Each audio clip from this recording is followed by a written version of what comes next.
Some people spend their whole lives searching for true love. Julian Ashford spent his hiding from it. Born into one of America's wealthiest families, he had everything money could buy, except one thing he wanted most: someone who would love him before they discovered his last name. 6 months later, a waitress stood alone in a quiet Italian restaurant, staring at 3 words written on a folded napkin. "Wait for me." She had no idea the man she loved was about to inherit billions, or that one secret would change both their lives forever. The rain came down in sheets over the city, turning the streets into rivers of reflected neon. Inside the small Italian restaurant on the corner of Mercer and Spring, the last table of the night sat untouched. 2 glasses of wine, one half empty, the other barely sipped. Elena stood frozen in the kitchen doorway, her apron still tied, a dish towel clutched in her trembling hands. Through the steam-fogged window, she watched the black town car pull away from the curb, its taillights bleeding red into the wet darkness. She looked down at the note on the counter. 3 words. That was all he'd left behind. Wait for me. She'd been waiting her whole life. She just hadn't known it until 6 months ago. Elena Vasquez had been working at Giovanni's since she was 19. Now, at 26, she could navigate the chaotic dinner rush with her eyes closed, balance 6 plates up her arm, and recite the wine list in 3 languages. The restaurant had become her sanctuary, her prison, and her identity all at once. She lived in a studio apartment in Queens with a radiator that clanked like a dying animal and a window that faced a brick wall. Every morning, she woke at 5:30, made coffee in a French press her mother had given her, and stood at that window watching the light change on the bricks. She'd convinced herself it was beautiful, the way the sunrise painted patterns across the mortar. Convincing herself was what she did best. Her mother had died when Elena was 15, cancer, quick and brutal, leaving behind a father who retreated into silence and a daughter who learned to take care of everyone else.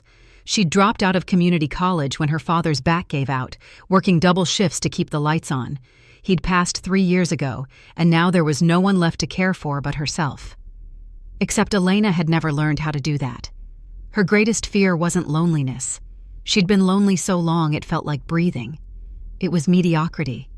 It was waking up at 50, still standing in that same kitchen, still wiping down the same counters, still watching other people's lives unfold while hers remained frozen in amber.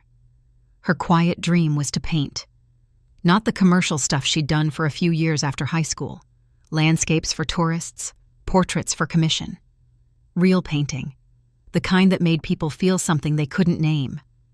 She had a portfolio hidden under her bed, 57 paintings no one had ever seen. She told herself they weren't ready.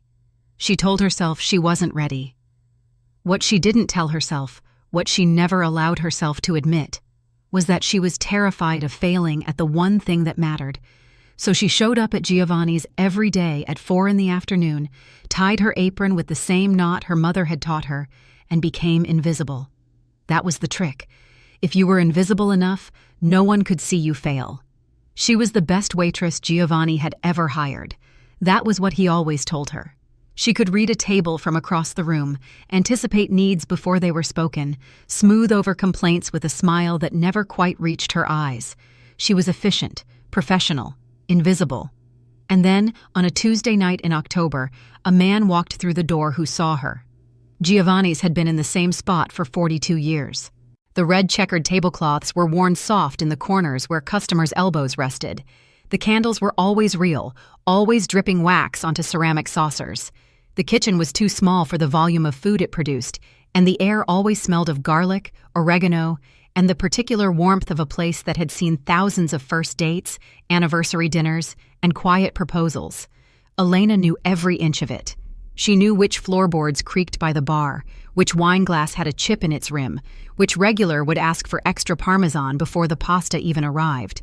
She knew how to listen to the restaurant's heartbeat, the rhythm of plates hitting tables, the low hum of conversation, the occasional burst of laughter that rose above it all. Her co-workers were a family of misfits.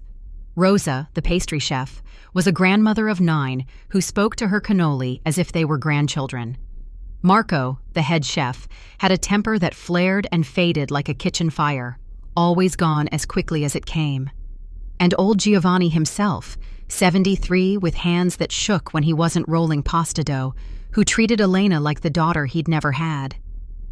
"You work too hard," he told her one evening, watching her wipe down a table for the 4th time. "The dirt is afraid of you, Elena. You must learn to let things be." She'd smiled, the same practiced smile, and said, "If I let things be, who would do it?" It was their standing joke, but underneath it, they both knew the truth. Elena couldn't stop. Stopping meant thinking. Thinking meant remembering. And remembering meant feeling the emptiness that had taken root in her chest so long ago she'd forgotten what it felt like to be full. Her routine was always the same. Arrive at 4. Set up the dining room. Fold napkins into perfect triangles. Check the reservation book. Always full on weekends, patchy on weeknights. At 5:30, the first customers would trickle in. By 7, the dining room would be humming. By 10, the last plates would go out, and Elena would begin the slow process of putting the restaurant to bed. She liked this part best.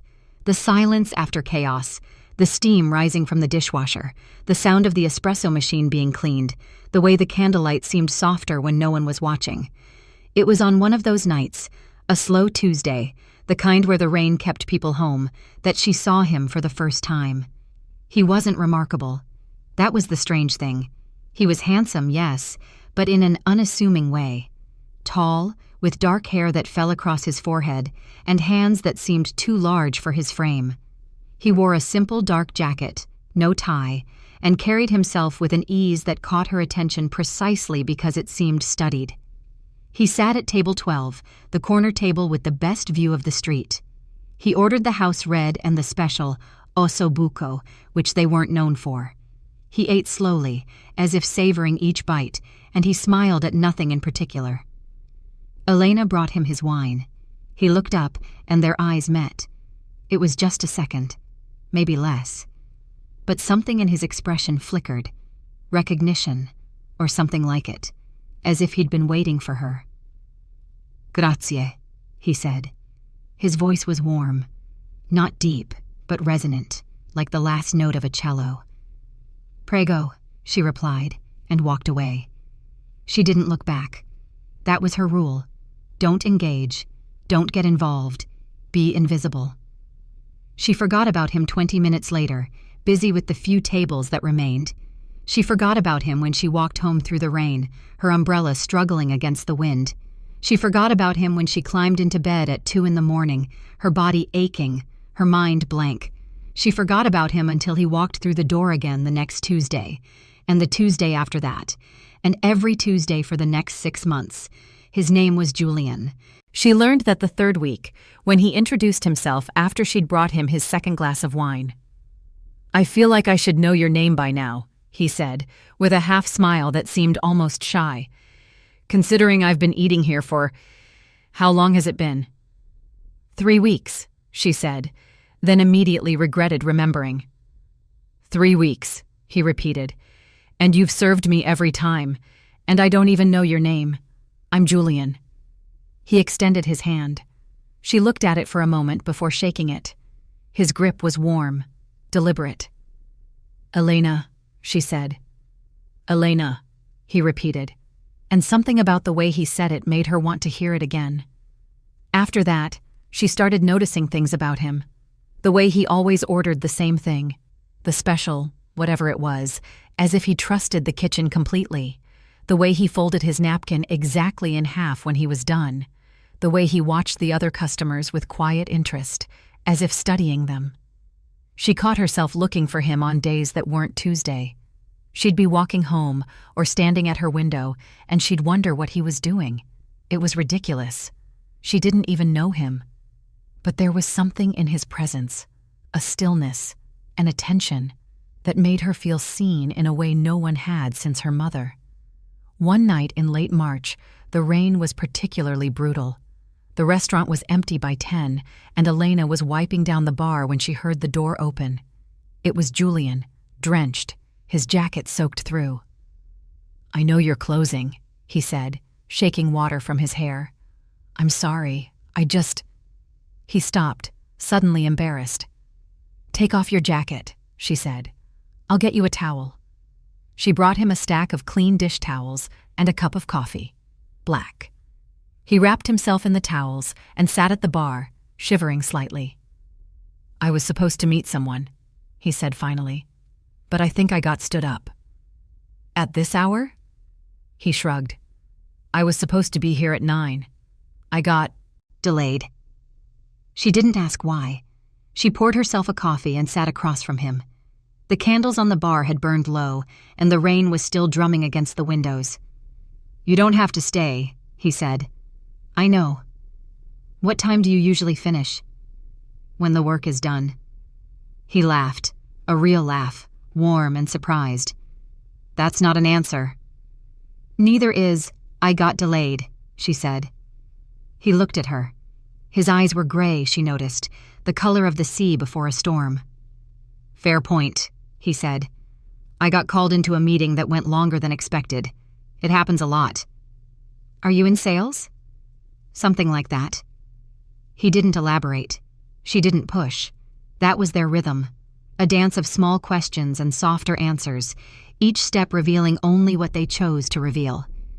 They sat in silence for a long time, listening to the rain. It was comfortable. Strange how silence with a stranger could feel so familiar. "You know," he said eventually, "I've been coming here for months, and I don't know a single thing about you." "I'm boring," she said. "That's why I work here." "I don't believe that for a second." She looked at him. There was something in his eyes.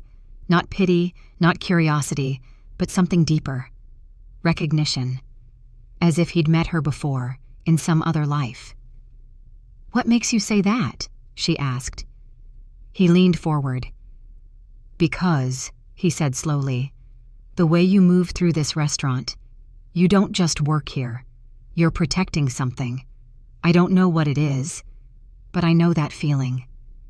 She felt something crack open in her chest. She didn't know what to say. "I should clean up," she said, and stood.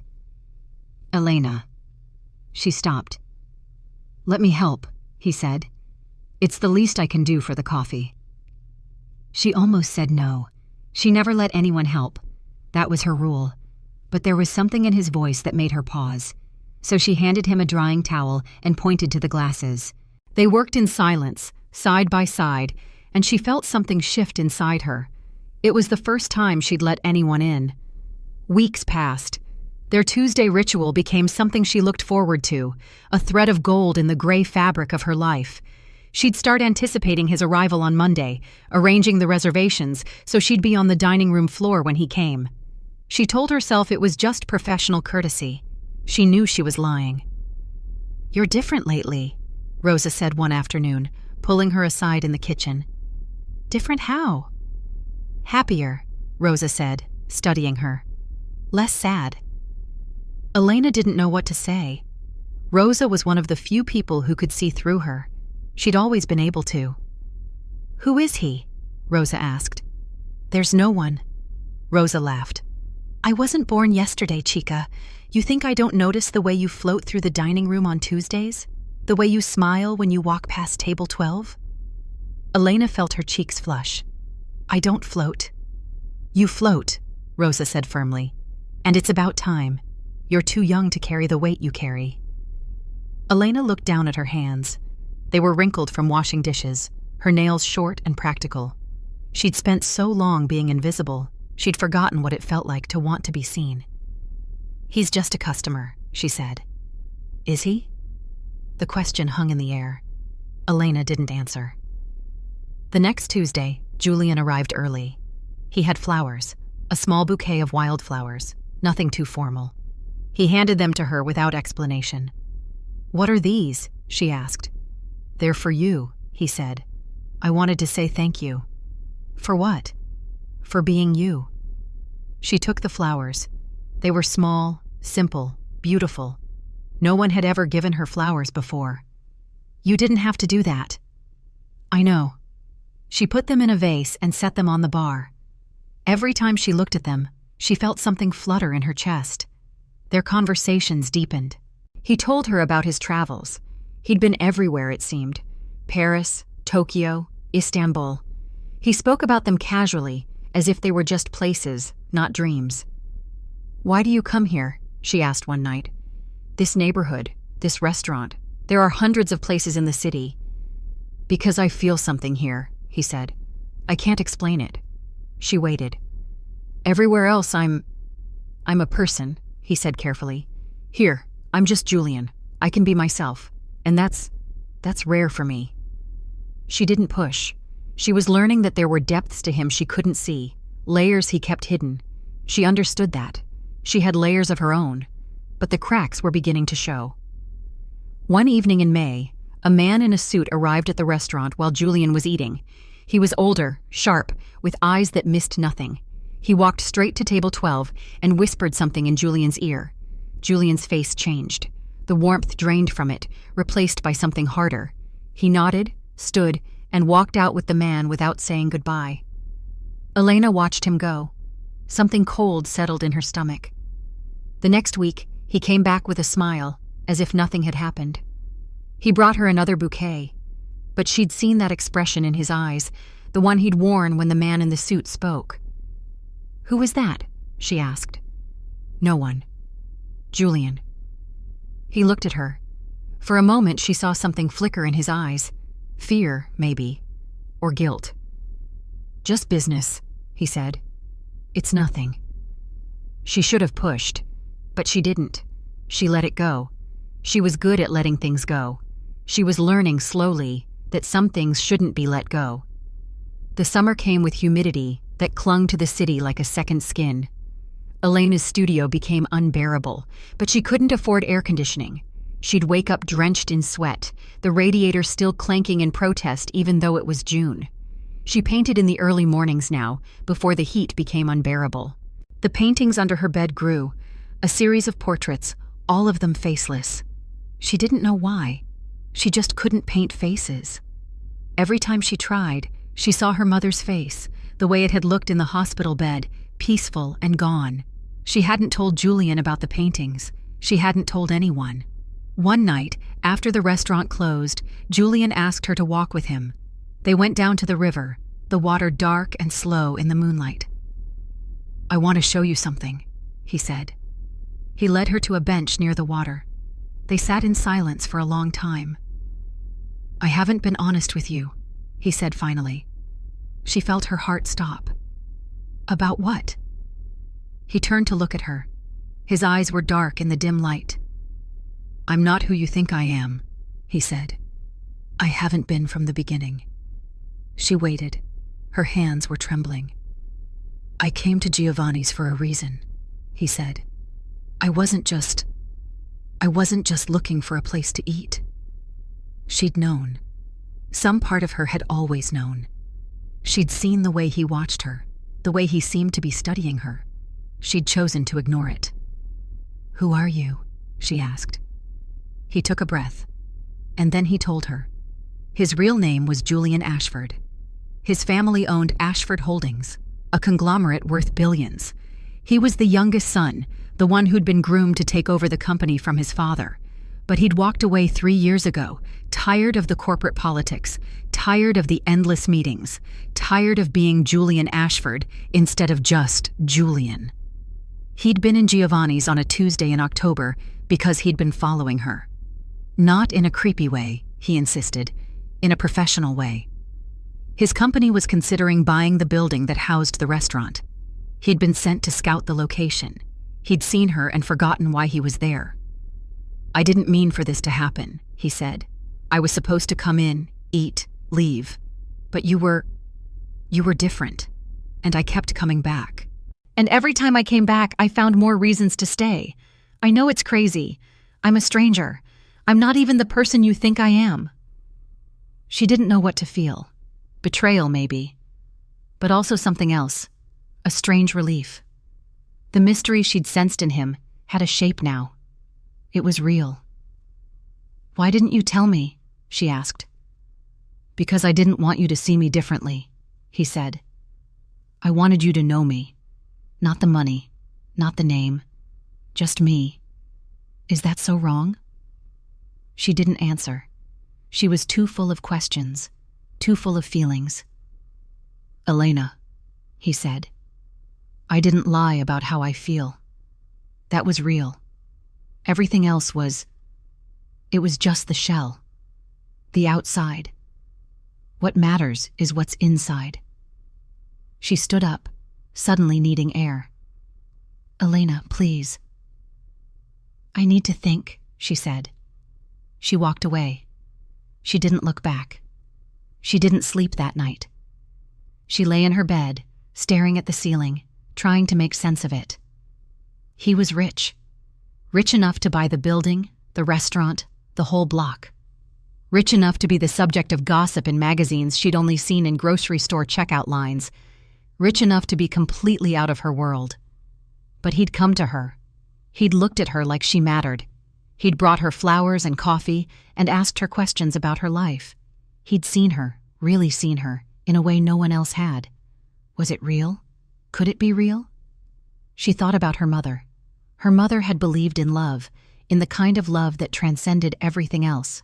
She'd told Elena once when she was a child, "The world will tell you who you are, but the right person will show you who you could be." She went to work the next day with dark circles under her eyes. She didn't expect Julian to come. She expected him to disappear, to vanish back into the world of privilege and power, back to being Julian Ashford. He came.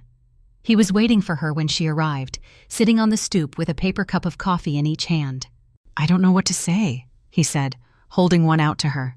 She took it. "You could start with the truth." "The truth," he said. "The truth is, I've never met anyone like you. The truth is, I don't know what I'm doing. The truth is, I'm scared." "Scared of what?" "Scared of losing this," he said. "Scared of losing you." She didn't know what to do with that. She'd spent so long being invisible, she didn't know how to be seen. "I don't know if I can do this," she said. "Do what?" "This. You. Everything." He stood up. "I'm not asking for everything," he said. "I'm just asking for a chance. I'm not going to push. I'm not going to pressure. I want to be near you. Is that okay?" She looked at him. He was so different from the man she'd imagined, the rich, cold businessman. He was just Julian, vulnerable, uncertain, hopeful. "Okay," she said. They started walking together after the restaurant closed. Just walks at first. Around the neighborhood, down to the river, through the park. He'd ask her about her paintings, and she'd deflect. He'd ask about her mother, and she'd go quiet. He never pushed. But one night, after a particularly long walk, she told him everything. About her mother's death, her father's silence, the years of taking care of everyone, the fear that she'd never be anything more than a waitress. "It's not true," he said when she was done. "You could be anything. You know that, right?" "I don't think I'm meant for more," she said. "Who told you that?" "No one had to tell me. I know." He took her hand. It was the first time he'd touched her. "You don't know," he said. "You don't know what you're capable of. But I do. I see it. The way you handle that restaurant. The way you see people, really see them. That's not nothing. That's everything." She wanted to cry. She never cried. "It's not that simple," she said. "Nothing is," he said. "But that doesn't mean it's not worth trying." In August, Julian's father died. He told her the news in a flat voice, as if it didn't matter, but she could see the grief in his eyes. "I know it's complicated," she said. "I know you had your differences, but he was your father." "He was a man who never approved of anything I did," Julian said. "He wanted me to be someone I wasn't. And now he's gone, and I feel nothing. I feel nothing, Elena. Does that make me a monster?" "No," she said. "It makes you human." She held him. It was the first time she'd ever initiated physical contact. He clung to her like she was the only solid thing in a world of shifting sand. The next week, she met his family. It happened by accident. Well, not an accident. Julian had to attend the reading of his father's will, and he asked her to come with him. "I need someone," he said. "Someone who sees me. Not the money, not the name, just me." She agreed. She didn't know what she was agreeing to. The Ashford estate was a mansion in Connecticut, the kind of house that had a name. She felt small walking up the gravel driveway, her simple dress looking like rags compared to the silk and diamonds around her. His family was cold. His older brother Charles was the new CEO, exactly what their father had wanted. His sister Victoria was married to a senator. They looked at Elena like she was a stain on the carpet. "She's a waitress?" Victoria said, loud enough for everyone to hear. "Julian, honestly, couldn't you find someone more appropriate?" Elena felt her face burn, but before she could respond, Julian stepped forward. "She's more appropriate than anyone in this room," he said. "She's kind. She's honest. She doesn't care about money. Can you say the same?" Victoria's mouth snapped shut. Later, at the reading of the will, the family learned that Julian had inherited nothing. His father had cut him out entirely, leaving everything to Charles. "I always knew," Julian said afterward, calm, almost relieved. "I'm not surprised." "I'm sorry," Elena said. "Don't be," he said. "I'm free now. I don't have to worry about any of it. I can just be Julian." But he wasn't free. Not really. A month later, a letter arrived. It was from his father's lawyer, sent to Julian's apartment. "To my youngest son, I know I didn't show it, but I always knew you were the best of them. You saw the world differently. You felt things deeply.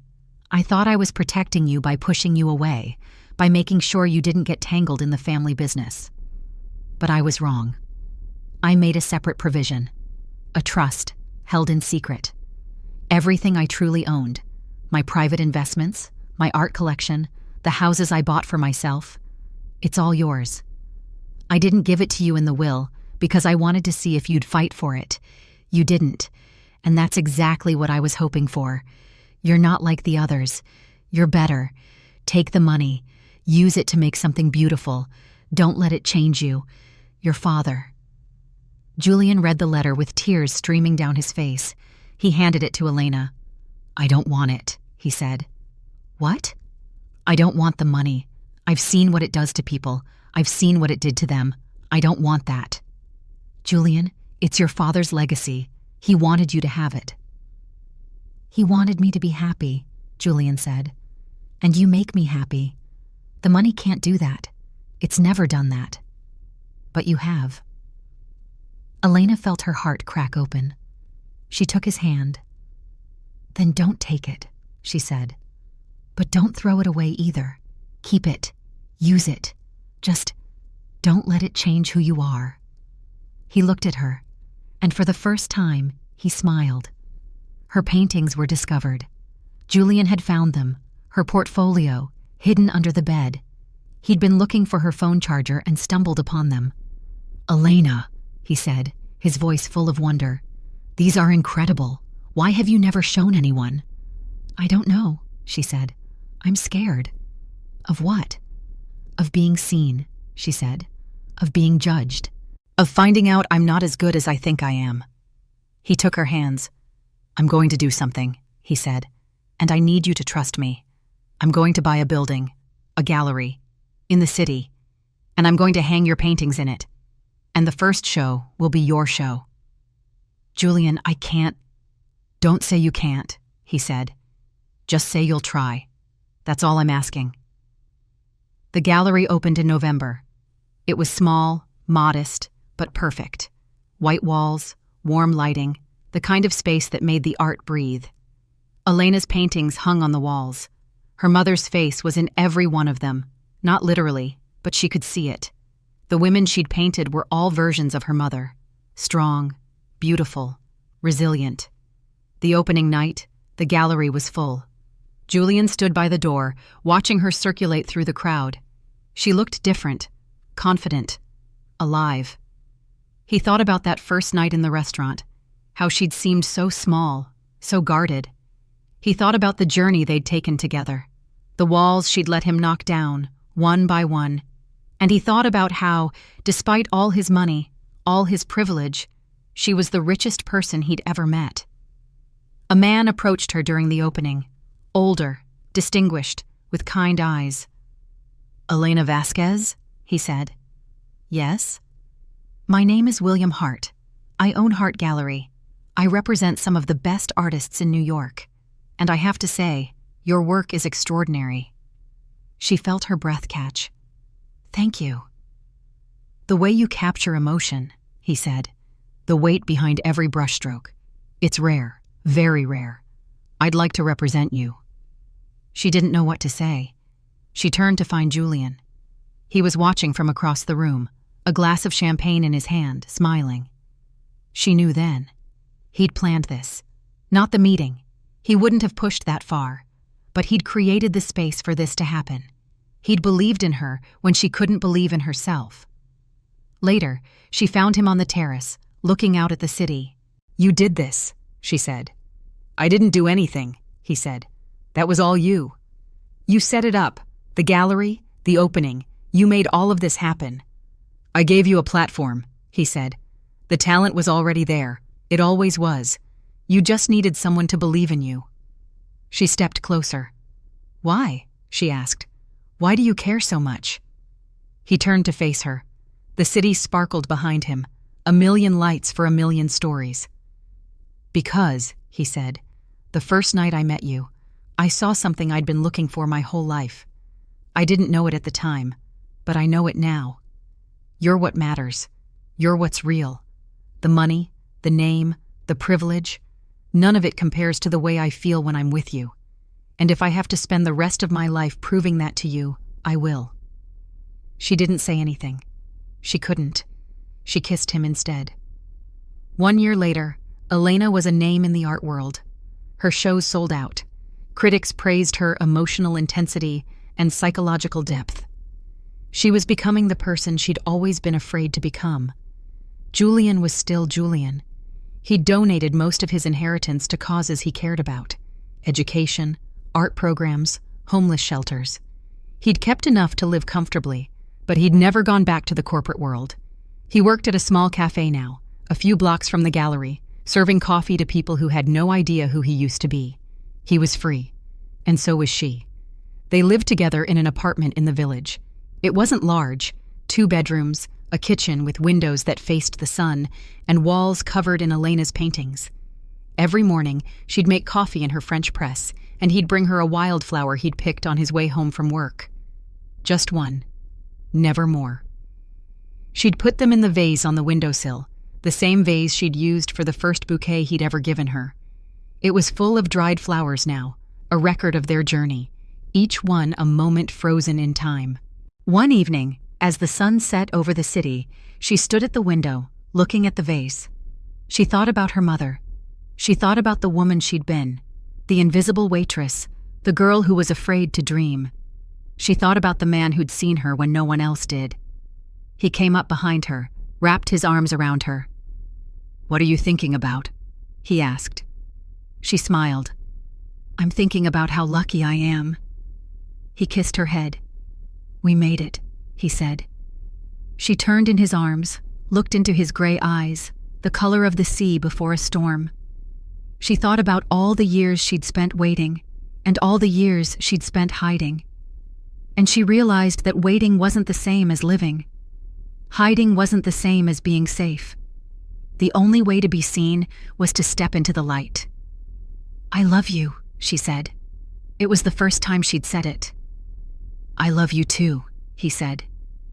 Outside the window, the city hummed with life, a million stories unfolding, a million hearts beating. But in that one room, in that one moment, there was only them. And that was enough. If this story touched your heart, don't forget to like this video, subscribe for more unforgettable stories, and share it with someone who needs this reminder today. that love has a way of finding you when you least expect it, and that the best things in life are rarely the ones you can buy.